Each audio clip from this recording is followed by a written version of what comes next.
bem-vindos ao nosso canal YouTube com Falando Daquilo de hoje e o comentário sobre um livro que eu recomendo a vocês, chamado Patologias do Social, Arqueologia do Sofrimento Psíquico, que editei junto com Vladimir Safati e Nelson da Silva Júnior, sintetizando 10 anos de trabalho junto ao Laboratório de Teoria Social, Filosofia e Psicanálise da USP, o LATESFIP. Então aqui a gente tem 59 autores abordando os diferentes tópicos relativos às patologias mentais, né?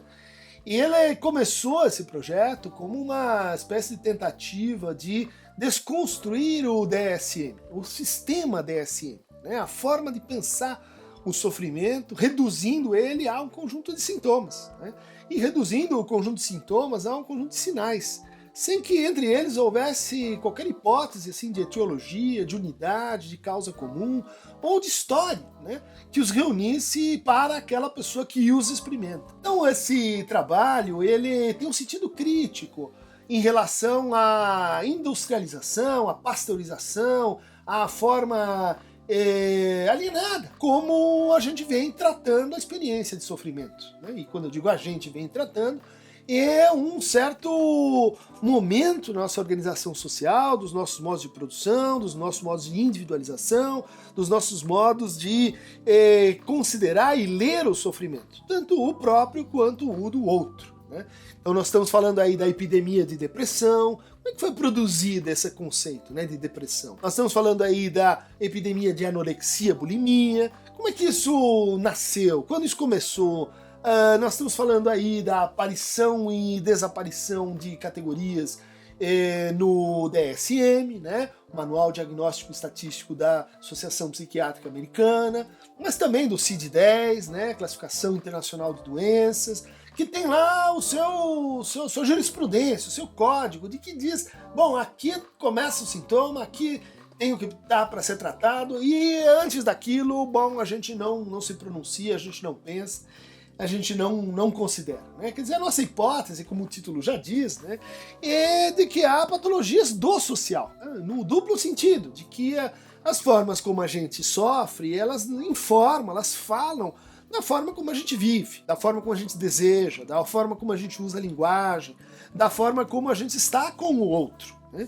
Então é também uma crítica a esse discurso praticado por uma parte substancial, né, do discurso psiquiátrico, mas psicológico também, que entende que as modalidades de sofrimento eles são apenas e exclusivamente déficit de funcionamentos cerebrais, déficit de recaptação de serotonina, de dopamina, de noradrenalina, e que funcionam assim como uma espécie de diabetes, né? Quer dizer, você tem esse problema, ele é genético, você toma então um medicamento que compensa isso para o resto da vida, e daí você vai, vamos dizer assim, se curar. A gente não questiona o grande benefício, a mudança que as novas medicações trouxeram para formas de vida que antes estavam assim condenadas a internação, a catatonia, a isolamento. Mas, de fato, supor que os nossos sintomas eles são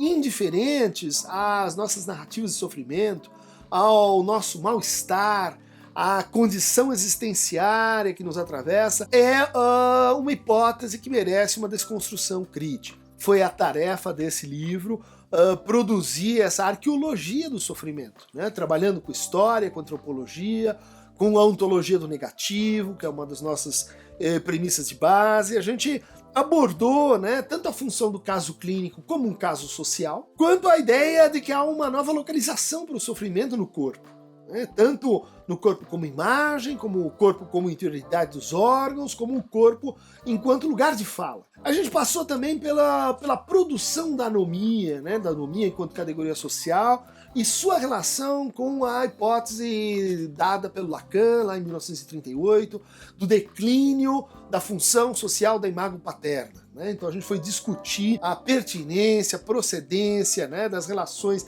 da relação entre a autoridade e sofrimento, da relação do sujeito com a lei, na determinação dos sintomas. E em seguida a gente foi fazer uma discussão sobre o narcisismo, né? Por quê, de onde veio essa noção e como ela se entranha com o individualismo, com o egoísmo, com a unidade, com a experiência da unidade, com a experiência da fragmentação. Isso também foi o caso na análise da categoria de fetichismo, curiosamente presente na tradição marxista, né, o fetichismo da mercadoria, mas também em Freud e na tradição psicopatológica, que fala então do fetichismo como perversão. Qual é a intuição que está presente nessa incidência significante? Foi uma das tarefas que a gente se colocou. Assim como estudar a natureza da esquizofrenia, né, e como na história da construção dessa categoria, outras variações da psicose, né, como a paranoia, né, foram sendo assim mitigadas, diminuídas, e o que isso tem que ver com a experiência social de unidade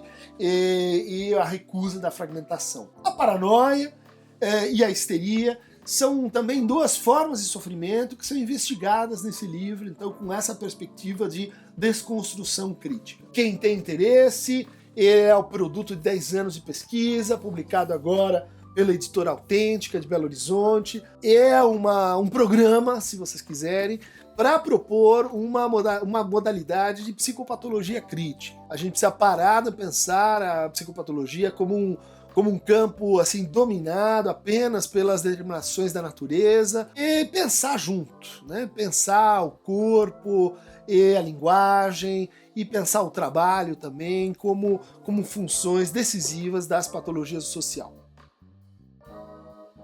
Quem quiser, nós vamos fazer um lançamento em São Paulo, na Escola Carandá Viva a Vida, dia de maio. Vamos ter um debate com o Vladimir, com o Nelson, com todos os autores que puderem, quiserem vir nesse espaço, né, nessa escola, aberto, público e gratuito. Como sempre, convido vocês para mais essa discussão sobre um fragmento de pesquisa lá do Lattes FIP. Para receber mais fragmentos, considerações literárias, discursivas, escriturárias, clique aqui no Aqueronta Movempo e até a próxima.